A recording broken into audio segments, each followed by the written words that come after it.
Bonjour chers lecteurs, je vous retrouve aujourd'hui dans cette nouvelle vidéo et aujourd'hui on se retrouve pour un nouvel update lecture avec 3 lectures qui m'ont ma foi beaucoup plu puisqu'il y a eu un coup de cœur et 2 excellentes lectures. Je vais commencer par vous parler du Souffle de Midas d'Alison Germain alias Lily Bookin publié au Chat Noir. Dans ce livre on va suivre Louise qui est une jeune anglaise qui un jour va vivre une après-midi et une soirée un petit peu bizarre puisque alors qu'elle se balade dans le parc assez normalement, elle va voir et entendre des cris d'une personne qui est en détresse. Elle va donc se retrouver en face d'une jeune fille qui est un peu plus âgée qu'elle et qui est blessée, voire quasiment morte en fait. Elle est en train d'agoniser. Et à partir de ce moment-là, c'est le trou noir pour elle. Elle sait juste que la fille l'a agrippée et puis après, elle s'est totalement évanouie.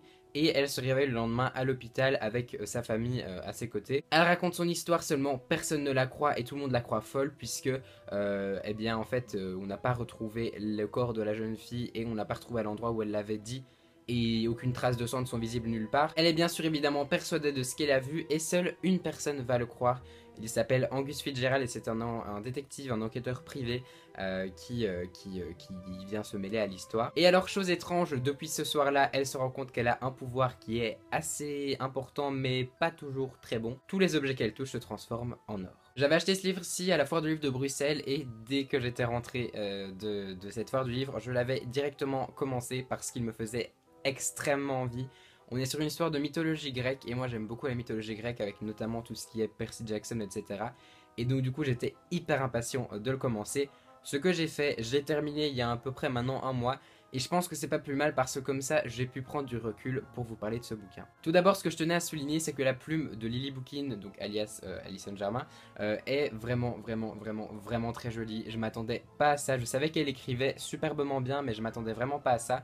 On est sur une plume très travaillée avec pas mal de références actuelles, donc ça m'a évidemment beaucoup plu. C'est assez descriptif sans l'être trop non plus, et donc du coup ça nous permet de bien nous immerger dans l'histoire sans non plus s'ennuyer pendant des pages et des pages. L'action arrive assez vite et elle nous entraîne rapidement dans son récit, ce qui fait qu'on n'a jamais envie de lâcher ce bouquin. C'est donc une histoire super addictive que nous livre Lily, et alors moi j'ai particulièrement aimé la dernière partie où il y a pas mal de rebondissements, où il va arriver pas mal de choses au personnage de Louise, et la fin laisse quand même un petit cliffhanger assez intéressant qui, moi, m'a beaucoup plu. Alors certes, c'est pas le cliffhanger du siècle, mais ça me donne vraiment envie de connaître la suite. Au niveau des personnages, j'ai réussi à bien m'attacher au personnage de Louise, qui est assez bien décrite, je trouve, dans ce roman-ci, et qui est vraiment décrite de manière à ce qu'on arrive à s'attacher à elle.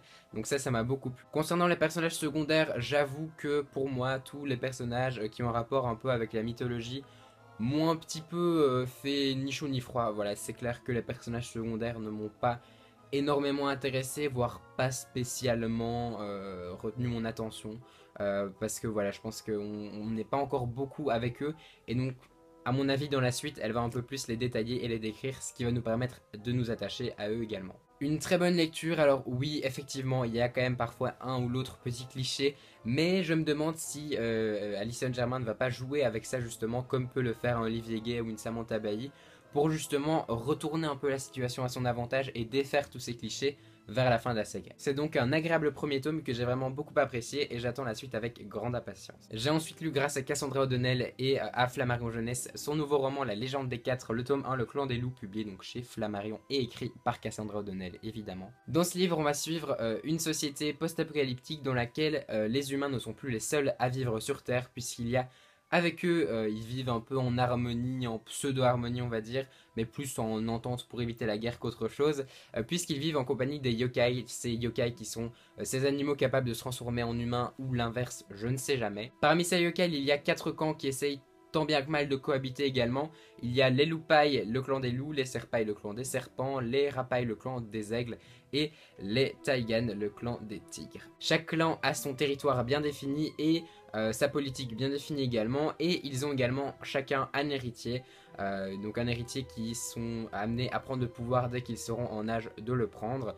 Et ces héritiers ne sont pas supposés se parler, c'est-à-dire qu'ils vont à l'école ensemble, donc tous les clans et tous les humains et les yokai vont à l'école ensemble, mais personne n'est supposé se parler. Seulement un jour, Mika, le petit frère de Bregan, l'héritier des tigres, va s'aventurer un peu maladroitement sur un clan loupaille, et là il va croiser Maya, qui est l'héritière justement des loups. Normalement Maya n'aurait pas dû l'épargner et aurait dû le bouffer sur le champ, mais Maya va l'épargner et va surtout épargner Bregan qui va rejoindre son frère quelques minutes après. De là va démarrer une histoire et quelques choses un petit peu étranges qui vont se passer puisqu'il va y avoir des meurtres, des assassinats et tout ça va se passer un peu dans chaque clan et chaque clan va être un peu accusé, enfin bref, tout un mêle-mêle autre chose qui va foutre tout ce joyeux bordel en bordel justement.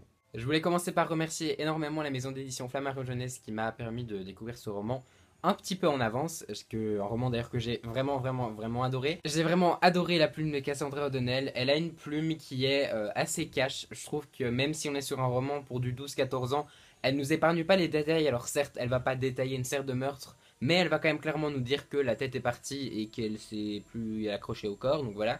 Ça j'ai beaucoup aimé parce que du coup on prend pas les adolescents pour des cons, sans non plus vouloir les dégoûter, donc c'était le juste milieu parfait à trouver selon moi. J'ai bien aimé la mythologie qu'il y avait en place avec les yokai, dans les yokai, le clan qui sont séparés, qui ne sont pas censés se parler, mais qui vont quand même se parler par la force des choses. Et j'ai beaucoup aimé justement les sentiments qu'on ressent avec tous ces héritiers, qui sont dans un petit peu l'aspect du... on m'a dit pendant toute mon enfance qu'il fallait pas que je te parle, mais maintenant je te parle et en fait ça me déplaît pas. Donc ça j'ai beaucoup aimé parce que c'est des sentiments qu'on peut transposer assez facilement dans la société d'aujourd'hui. Et du coup c'est vraiment pas mal parce que c'est assez actuel et ça fait passer une sorte de message tout en étant dans une société post-apocalyptique. Ça va vite, il y a beaucoup de rebondissements, on a tout le temps envie de savoir la fin, on est vraiment entraîné par la fluidité du récit et la simplicité du vocabulaire, donc pour moi c'est vraiment un quasi sans faute avec ce tome-ci. Mais ce que je peux reprocher, c'est vrai que c'est un petit peu introductif au début, personnellement ça m'a pas gêné parce que j'ai été très vite entraîné par la plume de l'auteur, mais je pense que ça pourrait peut-être éventuellement gêner certaines personnes, mais pour moi c'est passé comme une lettre à la poste, j'ai adoré, j'ai vraiment passé un super moment de lecture, et il ne me reste plus, pareil que pour le souffle de Midas, à attendre la suite qui, je pense, devrait sortir fin 2018 si je ne me trompe pas. Et enfin, on va terminer en beauté avec le coup de cœur et le dernier coup de cœur en date de moi. Il s'agit du premier tome du suivant sur la liste de Manon Fargueton publié chez Rajo. Pour ce livre, pas de résumé pour moi parce que j'ai plongé dans ce livre sans trop savoir. Je savais juste que c'était un thriller et qu'il avait gagné énormément de prix. Et du coup, je vais juste vous lire ce qu'il est mis sur la quatrième parce que pour moi, c'est assez révélateur et ça en dit pas trop non plus. Isia, Morgan, Timothée, Samuel, Nathan, 5 adolescents dont exceptionnels, 5 adolescents épiés, menacés, traqués, 5 adolescents qui doivent découvrir le secret de leur origine s'ils veulent survivre. Comme vous pouvez le voir, j'ai lu uniquement le tome 1 de cette intégrale et je me garde précieusement le tome 2 pour bientôt parce que j'ai adoré. J'ai adoré, j'ai vraiment adoré. Pour tout vous dire, je l'avais pris en fait avant d'aller à Bruxelles parce que je m'étais dit bon, t'as pas encore lu celui-ci, tu l'as acheté l'année passée, ce serait bien un peu de le lire, comme ça tu pourras aller en parler avec l'auteur, etc. Et je pensais le lire sur la semaine, et en fait j'ai dévoré dans la soirée où j'ai commencé, parce que c'est hyper addictif. On nous plonge dans une enquête au départ, enfin on nous plonge avec un événement qui va se passer, et on se dit pourquoi elle fait ça après 5 pages. Elle fait un acte assez horrible à un des personnages, et on se dit mais pourquoi faire ça. Du coup, on a totalement désarçonné, d'autant plus qu'en fait, c'est un livre qui est suivi sous plusieurs points de vue. Donc, on a les points de vue des personnages, des 5 que je vous ai cités, mais aussi d'autres points de vue extérieurs qui sont très intéressants et très bien joués de la part de l'auteur parce que du coup, on a tous ces points de vue, toutes ces petites histoires-là qui, au départ, n'ont aucun rapport ou presque, et à la fin, tout s'emboîte, tout se met ensemble et on se dit waouh!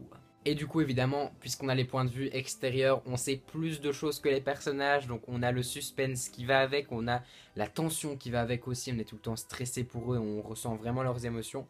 Donc ça m'a juste... voilà, ça m'a mis dans des états pas possibles, j'ai pas pu le lâcher, et bravo à l'auteur pour ça. C'est hyper fluide, ça va hyper vite, on n'est pas sur un vocabulaire qui est très compliqué non plus, donc du coup, on ne doit pas s'arrêter tout le temps pour regarder les mots dictionnaire, ça va hyper vite. Enfin, franchement, j'ai adoré, et c'était une des premières fois que j'avais ce sentiment de découverte immense, où j'étais vraiment sur le cul. D'autant plus qu'on a quand même une fin assez hardcore, puisque la fin, on a un gros truc qui se passe. On se dit, ok, c'est bon, ça va être fini. C'est une fin qui n'est pas paisible, mais il n'y a pas de cliffhanger et tout. Et puis on arrive au dernier chapitre, on arrive à l'épilogue, et là ça nous remet tout, absolument tout en question. On introduit des nouvelles choses, on repart sur de nouveaux trucs, et honnêtement, si je m'étais pas écouté, si j'avais pas écouté la raison qui sommeillait en moi, j'aurais foncé sur le tome 2. Du coup, je me le suis quand même gardé pour plus tard parce que Je me le garde pour un moment où voilà, je serai vraiment dans le mood, je me remets dans ce tome-ci, mais je peux vous dire que le suivant sur la liste, en tout cas le tome 1, c'est vraiment un livre à conseiller, un thriller à conseiller que j'ai vraiment surkiffé. Du coup, je vous conseille vraiment parce que bah, c'est juste génial. Voilà, c'était mes 3 dernières lectures. Comme vous l'avez vu, il n'y a que du très bon, donc ce sont évidemment 3 livres que je vous conseille énormément. Si vous avez lu un de ces livres, n'hésitez pas à me dire tout ça dans les commentaires. Si je vous ai éventuellement tenté avec un de ces livres, n'hésitez pas à me le dire aussi. Et pourquoi pas échanger sur votre lecture en cours, vous savez que ça me fait toujours très plaisir. Si vous avez aimé cette vidéo, n'hésitez pas à mettre un petit pouce vers le haut et à vous abonner à la chaîne pour suivre toutes mes péripéties sur YouTube. Je vous souhaite d'excellentes lectures et je vous dis à très bientôt dans une prochaine vidéo.